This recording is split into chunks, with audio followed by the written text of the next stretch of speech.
Welcome to Tomkins Talks.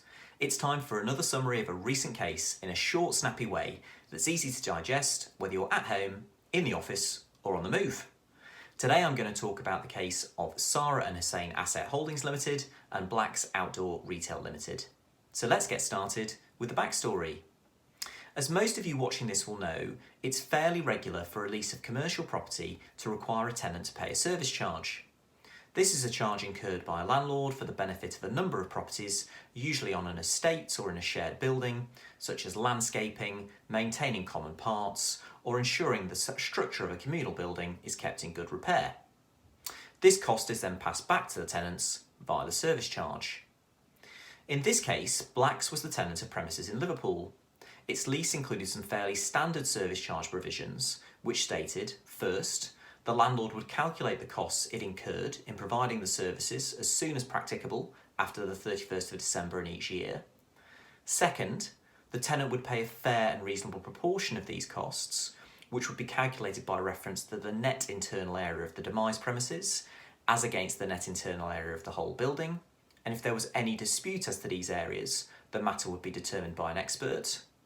And third, as soon as reasonably practicable, after the landlord had provided details of the costs and the sum payable by the tenant had been ascertained, the landlord would provide the tenant with a certificate as to the total amount incurred by it in respect to the services and the sum payable by the tenant, which would be conclusive in the absence of mathematical error or fraud. So on the 14th of January 2019, the landlord provided its certificate to the tenant in respect to the preceding year, certifying that over £400,000 was due in respect of service charges. Now in the preceding year, only around £55,000 had been due, so I suspect the demand came as something of a surprise to the tenant. When the sum wasn't paid, the landlord issued proceedings for the unpaid sums. Black's raised a defence on a number of grounds, including that some of the charges were unnecessary or had been increased as a result of the landlord previously failing to comply with its repairing obligations.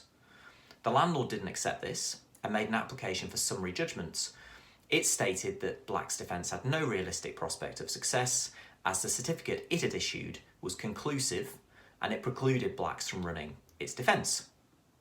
So at first instance and on the first appeal, Black's succeeded on the basis that the judges held that the landlord's certificate was conclusive as to the amount of costs it incurred, but not as to whether those costs were for works falling under the service charge. The matter went on to the Court of Appeal. So what was the outcome there?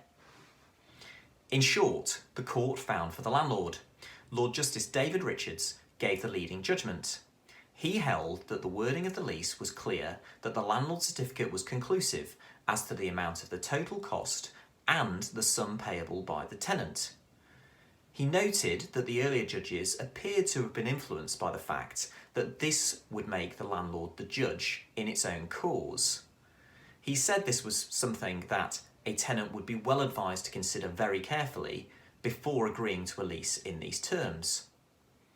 He went on to say that it was not the function of construing a document to save a party from a term that was not sensible, and referred in this regard to Lord Newburger's statement in Arnold and Britton that the purpose of interpretation is to identify what the parties have agreed, not what the courts think they should have agreed.